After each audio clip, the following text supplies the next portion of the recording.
কষ্ট হচ্ছে না? ভাবনায় ছেদ করে জাঙ্কুক হাঁপাতে হাঁপাতে সিঁড়ি দিয়ে উঠে বলল, ও বলেছে যতক্ষণ না তুই বলবি ও এখান থেকে যাবে না। চোখ রাঙিয়ে তাকালাম জাঙ্কুকের দিকে, এক প্রকার রাগ ঝেড়ে বললাম, নিজের ভালোটা বুঝে নাও, আমাকে নিয়ে অতিরিক্ত করতে মানা করেছিলাম না তোকে, কেন ডেয়ার দিলি? আরে আমি কি জানতাম নাকি সুগা এত সিরিয়া? চুপ, শুনতে যাচ্ছি না বলেই তিনতলা থেকে সোজা মাঠের দিকে তাকালাম। হুট করে রোদ মিলিয়ে গিয়ে বৃষ্টি শুরু হয়েছে। ছেলেটা এখনো দাঁড়িয়ে আছে বেহায়ার মতো। দীর্ঘ নিঃশ্বাস ফেলে চোখ দিয়ে ইশারা করে মাথা নাড়িয়ে বললাম, চলে আসুন। সুগা আমার ক্লাসমেট, বড়লোক চেয়ারম্যানের একমাত্র ছেলে, আমার থেকে গুনে গুনে পাক্কা 4 বছরের বড়। তবু কিভাবে যেন আটপিস হয়ে গেল, একসাথে পড়ে গেলাম। কখনো আজ পর্যন্ত কথা বলিনি। যতটুকু আমি জানি ছেলেটা আমাকে পছন্দ করে, শুধু পছন্দ না, পাগলের মতো পছন্দ বলে সেটাকে। ক্লাস 9-এ পড়ি, হুট করে একটা মেয়ের মাধ্যমে প্রেমপত্র আসে। ছোটবেলা থেকে আমি যথেষ্ট ম্যাচিওর, তাই আমার বুঝতে বাকি রইল না কে দিয়েছে।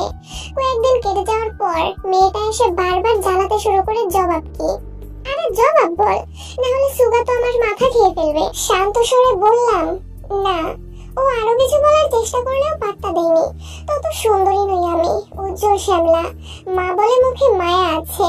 ক্লাস 10 প্রাইভেট শেষ করতেই লেকের পাশের বেঞ্চে বসিয়ে বলল, বস, জাঙ্কুক আসবে।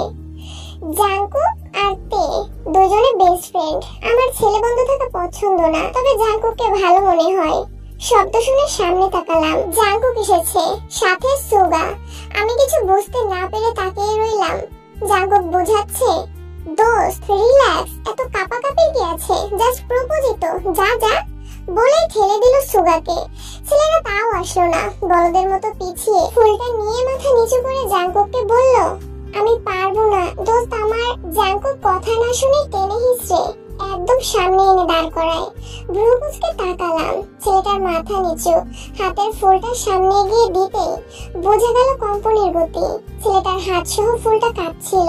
আরেক হাত দিয়ে কাঁপা বন্ধ করানোর চেষ্টা করলেও থামে না। আমি এবার সোজা তাকালাম তার চোখের দিকে। ছেলেটা আমার দিকে তাকাতেই চোখ উল্টে জ্ঞান হারালো। জাঙ্কুক কোনো মতে ধরে কপাল চাপড়ে বলল, দিল, আমাদের ছেলেদের মান-ইজ্জত শেষ করে দিল। তারপর থেকে আর কখনো কোনো কিছুর সুযোগ দেয়নি। মেয়েকে ধমকেছি, আমি পারিবারিক শিক্ষায় বড় হওয়া মেয়ে, বাবা মার অবাধ্য হইনি। কখনো এমন কিছু করব না যেন তাদের মান সম্মানে কখনো আঁচ আসে। সেদিনের 5 দিন পর বাসায় যাচ্ছিলাম হেঁটে, হঠাৎ প্রায় 8টা সাইকেল ঘুরঘুর করছিল আমার পেছনে। আমি জানি ওটা সুগা আর তার দল। অজ্ঞান হওয়ার পর দিন থেকেই সেম কাজ করছে। বিরক্তিতে মুখ কুচকালাম। একা রাস্তায় একটা মেয়ের পেছনে এতগুলো সাইকেল। পরদিন তের উপর রাগ ঝেড়ে বললাম, ওই ছেলে আমার বাড়ির রাস্তা পর্যন্ত যায়, মানুষ আমার বাবাকে চেনে। আরো তারপর থেকে বাড়ির রাস্তা পর্যন্ত যেত না ও, আর ওর দলবলও যেত না। ইন্টার ফার্স্ট ইয়ারে এই ছেলেকে অন্য ভালো কলেজে ভর্তি করাতো ওর মা। তবে ও টানা 3 দিন না খেয়ে বাড়িতে না গিয়ে জাঙ্কুকের বাড়িতে পড়েছিল। ওর কথা একটাই, আমি যেই কলেজে ভর্তি হব ও সেই কলেজে ভর্তি হবে। আজকে ওরা ট্রুথ এন্ড ডেয়ার খেলছিল সবাই মিলে। ক্লাসের এক কোনায় বায়োলজি বই নিয়ে বসে আমি। জাঙ্কুক এক সময় ডেয়ার দিল, সুগা তুই ওকে সত্যি ভালোবাসিস? তাহলে এই কড়া রোদে 1 ঘন্টা দাঁড়িয়ে থাকবি মাঠে। কি হলো বুঝলাম না। ছেলেটা আরো খুশি হয়ে মাঠের মাঝে দাঁড়িয়ে গেল। সেই থেকে দাঁড়িয়েই আছে। আবার বৃষ্টির মধ্যেও পড়ে 1 ঘন্টা দাঁড়িয়েছিল। তবে এবার আমি বলায় চলে এসেছে। বাসা যাওয়ার পথে বাইক দিয়ে আমার পথ আটকায়। সাহস করিনি কখনো, তবে আজকে কি হয়েছে কে জানে। ভ্রুকুচকে তাকালাম আমি। সুগার মাথাটা নিচু জগৎ চেয়ারম্যানের ছেলেকে বুঝি এমন বলদ কাটিং এ মানায়? ভালোবাসি ভালোবাসি বলেই বাইক স্টার্ট দিয়ে আবারও ঘুরিয়ে দ্রুত চলে গেল। এত লজ্জা ছেলেদেরও হয়? আমার কিছু অনুভব হলো না। বাসায় যাওয়ার পর রাতে ফোন নিয়ে বসেছিলাম একটু। জাঙ্কুক দ্রুত টাইপ করে ইনবক্সে লিখেছে, দোস্ত চেয়ারম্যান কাকা জেনে গেছে ব্যাপারটা, সুগা কাউকে পছন্দ করে। ইন্টারেস্ট না দেখিয়ে বললাম, তো পাগলের মতো কুকুরের মতো মেরেছে ওকে। আমার বাসায় এখনো রক্ত বের হচ্ছে। দোস্ত তুই আয় না, দেখ না। অবাক হলাম, চিন্তিত হয়ে লিখলাম, রাত 8টা বাজে, আমি বের হব? পাগল তুই? বাবা বাসায়। দোস্ত ছেলেটা মরে যাচ্ছে, হসপিটালেও যাচ্ছে না তোর জন্য, তোকে খুঁজে তো। আমি আসতে পারবো না জাঙ্কুক।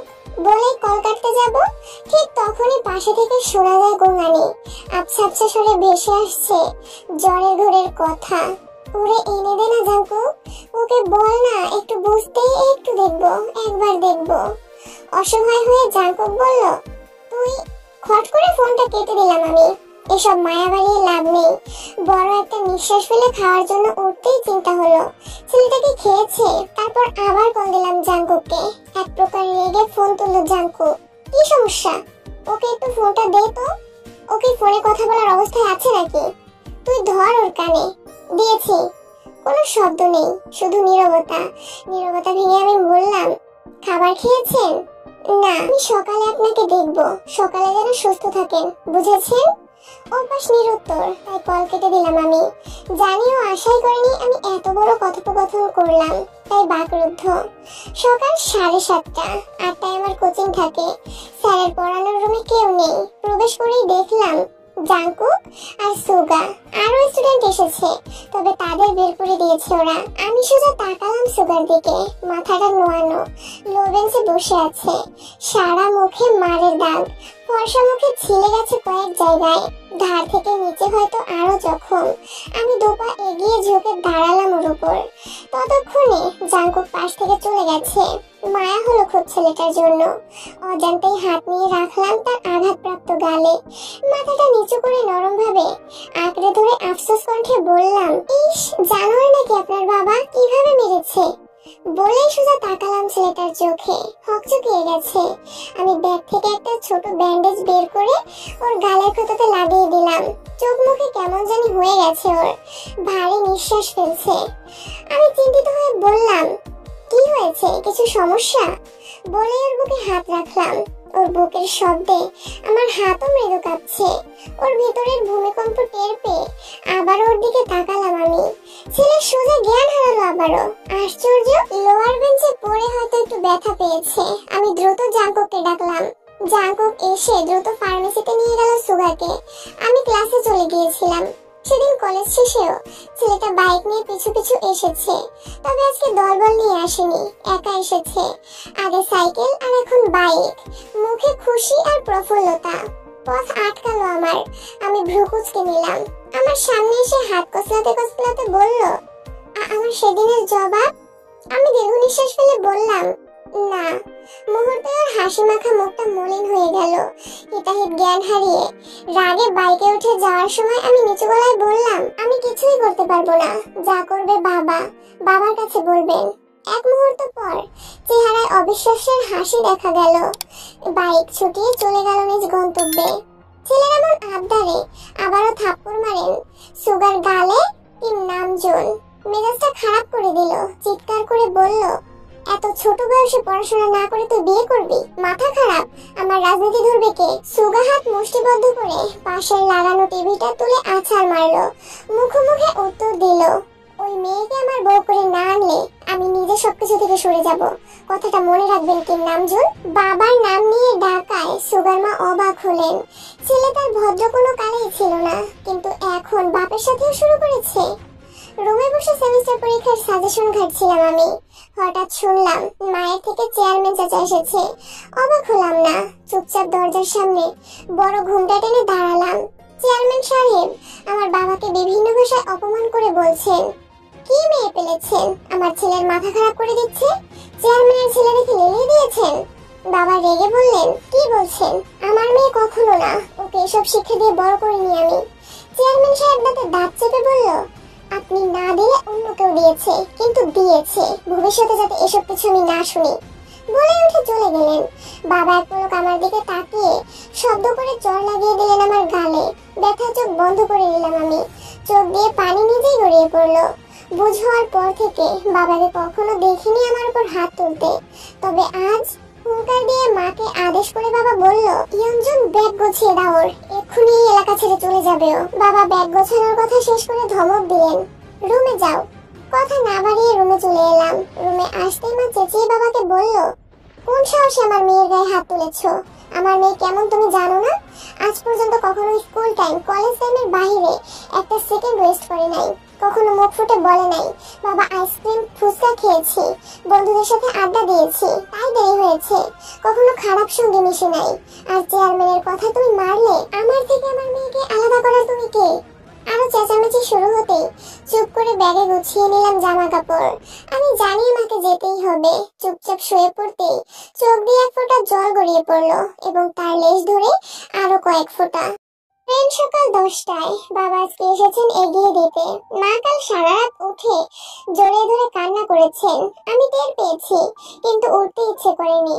বাবা ট্রেনে উঠিয়ে বলল, সাবধানে যাস, আর কিছু লাগলে তোর ফুপুকে বলবি, আমি টাকা পাঠিয়ে দিব। এটুকু বলেই বাবা চুপ করে রইল। ট্রেন হর্ন দিল ছাড়বে বলে। সে সময় মাথায় হাত বুলিয়ে বিদায় নিল। ফুপুর বাসায় এসেছি বিকেলে। ফুপু একটু বিরক্ত, তবে প্রকাশ করছে না মুখে। হাসি মুখে বলল, কালকে ট্রান্সফার স্টুডেন্ট হিসেবে যাবি কলেজে?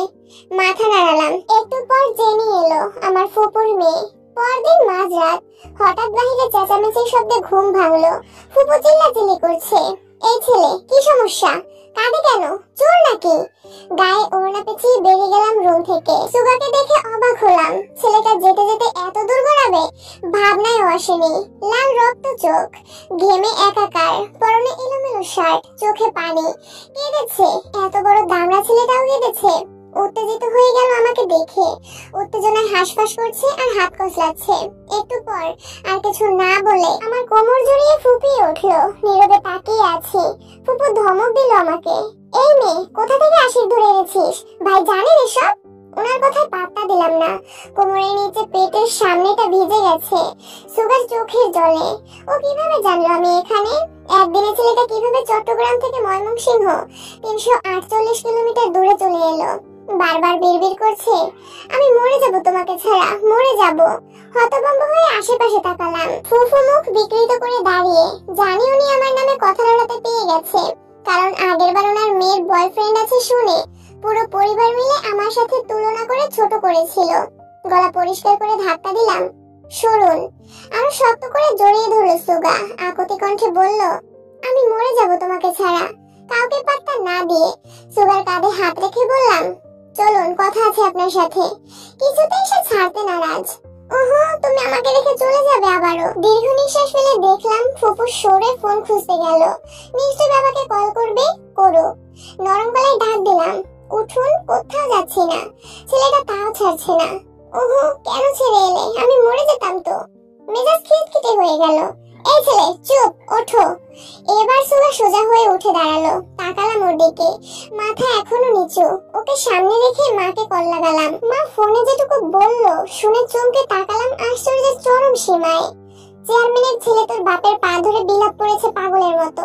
ছেলেটাকে দেখে মায়া হয়েছে খুব। তোর বাপ বলেনি, তবে আমি বলেছি। জাগুগের থেকে খবর পেয়ে ও পাগলের মতো ছুটেছে। পুরো চট্টগ্রাম বাইক দিয়ে পাগলের মতো খুঁজেছে। শেষে নিজের ঘর প্রায় আগুন জ্বালিয়ে দিচ্ছিল। তোর বাপের পা ধরে মাপ চেয়ে আকুতি করে ময়মনসিংহে রওনা হয়েছে। কি পাগল ছেলে। তাকালাম ওর দিকে। ফোনটা পাশে রেখে বললাম, এত পছন্দ কেন করেন আমাকে? সুগার মাথা এখনো নিচু। জানি না, শুধু তোমাকে দেখতে ইচ্ছে করে। যখন জেনেছি তুমি আমাকে ছেড়ে চলে এসেছো, বুকের মধ্যে এত ব্যথা হচ্ছিল, মাথা কাজ করছিল না, মনে হচ্ছিল মরে যাচ্ছি। আমার তো শ্বাসকষ্ট নেই, তবুও শ্বাসকষ্ট হচ্ছিল অনেক। শ্বাস ফেলতে কষ্ট হচ্ছে তো, একটু শ্বাস দাও তোমার। ছেলেটার জ্বর উঠে গেছে, জ্বরে আবল তাবল বলছে। নরম চোখে তাকিয়ে আবারও প্রশ্ন করলাম, কবে থেকে ভালোবাসেন? সুগা নিভু নিভু চোখে তাকিয়ে বলে, ছোটবেলা থেকে। তুমি মক্তব পড়তে যেতে। একদিন আমার মাথা ফেটে গিয়েছিল, তখন তুমি আমার মাথায় কোথা থেকে পাতা কুচি করে লাগিয়ে দিয়েছিলে। আচ্ছা আচ্ছা, মনে পড়ছে। তখন আমি ক্লাস 3-তে পড়ি হয়তো। দীর্ঘ নিঃশ্বাস ফেলে উঠতে চাইলে ও খপ করে ধরলো আমার হাত। আমার কাছে থাকো। এমন পরিস্থিতি বাজে দেখায়, তাই জেনিকেও নিয়ে আসলাম রুমে। হাত ধরে বসেছিলাম। সকালে বাবা এসেছে। এসে আমার হাতে খপ করে ধরে বলল, তোর বিয়ে ঠিক করেছি, ব্যাগ গোছাতে হবে না, চল, এখান থেকে গিয়েই তোর বিয়ে। বাবার কথায় থমকে গেলাম। একবার পিছনে ঘুমন্ত সুগার দিকে তাকালাম। বাবা শক্ত করে হাত ধরে বলল, এমন কিছু করবি না যাতে আমার তোকে নিজের মেয়ে বলতে কষ্ট হয়। তারপর আর কিছু চাইনি। লাস্ট মুহূর্তে ট্রেনে ওঠার সময় বারবার দূর থেকে বাইকের হর্ন আসছিল। ষষ্ঠ ইন্দ্রিয় কিছু হবার আভাস দিচ্ছিল, কিন্তু ততক্ষণে ট্রেন শব্দ করে ছেড়ে দিল। জানালার পাশে বসেছি। ধীরে চলতে থাকা অবস্থায় হঠাৎ জানালায় ধাক্কায় আটকে উঠলাম। পাশ ফিরে দেখি সুগা বারবার ট্রেনের জানালা ধাক্কাচ্ছে আর বলছে, প্লিজ আমি আসা পর্যন্ত অপেক্ষা করো, আমি মরে যাবো কিন্তু তোমাকে ছাড়া। থমকে তাকিয়ে রইলাম তার চোখে। কাচের উপাশে নিঃস্ব বিধ্বস্ত এক সুগা, চুলগুলো এলোমেলো, চোখে জল ভেজা, কণ্ঠে ফাটল ধরা কান্না। জানালা ধাক্কানো দেখে মনে হলো কাজটা ভেঙেই ফেলে আমাকে বের করে নিয়ে যাবে। গলা শুকিয়ে এলো, ঠোঁট কাঁপছিল, কিন্তু কোনো শব্দ বের হলো না। একবার বাবার দিকে তাকালাম। তিনি শক্ত মুখে তাকিয়ে বলল, এই ছেলে মরবে তো। বাবার কথাকে উপেক্ষা করে সুগা পাগলের মতো কাতরানো গলায় বলে ওঠে, একবার, শুধু একবার চোখের দিকে তাকাও, আমি আর পারছি না। বুকের ভেতরটা ছ্যাদ করে উঠলো। অসহায় দৃষ্টিতে তাকিয়ে জানালায় হাত রাখলাম। ওপাশে সুগাও রাখলো তার হাত। মাঝখানে বাস্তবতা, আমি আসবো। সুগা পিছু পড়লো। হয়তো আর দৌড়ে পেরে উঠছে না ও। ট্রেন ওকে পেছনে ফেলে এগিয়ে চললো। ছেলেটা একটু ভালোবাসা পাওয়ার জন্য কিভাবে কাতরাচ্ছে। সব মানিজ্যদের বলে দিয়ে আমার পিছু ছুটছে। আর আমি বাসায় ঢুকতেই দেওয়া হলো লাল বেনারসি। মা বিয়েতে রাজি নয়, তবে বাবার জেদের কাছে হার মেনে নিয়েছে। গুছিয়ে পরিয়ে দিলেন লাল শাড়িটা। পাথরের মতো দাঁড়িয়ে আমি। বাহিরে শব্দ হচ্ছে, পাত্রপক্ষ এসেছে। বাবা ট্রেনে আসার সময় বলেছিল কাকার ছেলের সাথে বিয়ে। পাত্রপক্ষের সামনে বসানো হলো আমাকে। একবারের জন্য মাথাটা উঁচু করিনি। হেঁচকি আসছে হঠাৎ করে। মজার ছেলে পাত্রের কাকা বলে, বাহ, বৌমাকে কে এত মনে করছে। কাজী কি সব বললো, হুট করেই কাজী বলতে বললো, বলেন মা কবুল। চুপ করে আছি। বাবা বলল, মা বল। দরজায় জোরে শব্দে সবার দৃষ্টি আটকালো দরজায়। মাথা তাও উঁচু করিনি। একজনের আহাজারি ভেসে এলো, এই তুই বিয়ে করছিস? আমার বন্ধুকে মেরে তুই বিয়ে করছিস? লজ্জা করে না তোর? মাথাটা উঁচু করলাম। বাবা খেকিয়ে ধমক দিল, এই ছেলে এখানে কি? জাঙ্কুক হঠাৎ করে আমার সামনে এসে দাঁড়িয়ে বলল, সুগা ময়মনসিংহ থেকে আসার সময় বাইক অ্যাক্সিডেন্ট করেছে। পায়ের তলার মাটি যেন সরে গেল এক মুহূর্তে। কান দিয়ে কথাটা প্রবেশ করতেই শরীরটা সোজা হয়ে গেল। উত্তেজিত হয়ে হাত পা কাঁপছে। বাবার দিকে তাকিয়ে বললাম, বাবা। বাবা নিশ্চুপ। আবারও চিৎকার দিয়ে ফুপিয়ে কেঁদে বললাম, বাবা। বাবা শুধু ছোট করে উত্তর দিল, যা। ব্যাস, এই কথাটা শুনে বেনারসি ধরে খালি পায়ে ছুট লাগালাম আমি। জাঙ্কুক দ্রুত গাড়ি থামালো আমার জন্য। জানিস কি জাঙ্কুক অ্যাক্সিডেন্ট করার আগে কি বলেছে? কি বলেছে? উন্মাদের মতো বলেছে, আমার পাখিকে আমি অপেক্ষা করতে বলেছি। ও আমার জন্য অপেক্ষা করছে। ওদের আটকা প্লিজ, না হলে কিন্তু আমি ভুলে যাব ওটা ওর বাবা। হসপিটালে কাঙ্ক্ষিত রুমে গিয়ে থমকে গেল আমার পা। শীতল বাতাস গ্রাস করে নিল পুরো রুমটা। পা খুব কাঁপছে আজ। এই নির্দয় মেয়ের চোখেও পানি এসেছে সাদা কাপড়ে ঢেকে রাখা সামনের মানুষটাকে দেখে। এই প্রথম মুখ ফুটে প্রথমবার পুরুষটির নাম উচ্চারণ করলাম, সুগা। ছেলেটা আর বিলাপ করছে না আমার জন্য, পাগলামো করছে না। সাদা কাপড়ের নিচে ঠাই শক্ত হয়ে বাঁধ ভেঙে চোখ দিয়ে অশ্রু গড়িয়ে পড়ছে। আমি কি দেরি করলাম? ফুপিয়ে উঠে বললাম, এই সুগা। সব নীরব। ততক্ষণে পাশ থেকে নার্স এসে বলল, এটা না, পাশের রুমে আপনার রোগী ম্যাম। কথাটাই কেমন জানি লাগলো। দৌড়ে বেনারসে উঠিয়ে ছুটলাম পাশের রুমে। কাঙ্ক্ষিত পুরুষটিকে শ্বাস নিতে দেখে খামচে ধরলাম শাড়িটা। চোখ বন্ধ, মুখে অক্সিজেন মাস্ক, শরীরে কাটা ছিঁড়া। শান্ত পায়ে ওর কাছে বসলাম। একটা হাত ওর কোলে নিতেই নিভু নিভু চোখে তাকালো। আমি ওর গালে হাত দিলাম। ও মাস্কটা খুলে উঠে বসার চেষ্টা করলো। তুমি আমায় মেরে ফেলেছো? আমি দ্রুত মাথা নাড়িয়ে না করলাম, না, বিয়ে হয়নি। ওর মুখটা মলিন হলেও খুশিটা লুকালো না। আমার হাত আজ কাঁপছে, খুব কাঁপছে। হিতাহিত জ্ঞান হারিয়ে বেহায়ার মতো ওর মুখটা হাতের মাঝে নিয়ে অসংখ্য চুমু দিয়ে বললাম, সরি সরি, ভালোবাসি। কথাটা বলার সাথে সাথে ওর চোখে তাকালাম। অবিশ্বাস্য চোখে তাকিয়ে আছে। এবার আবারও কাঁপা শুরু করেছে।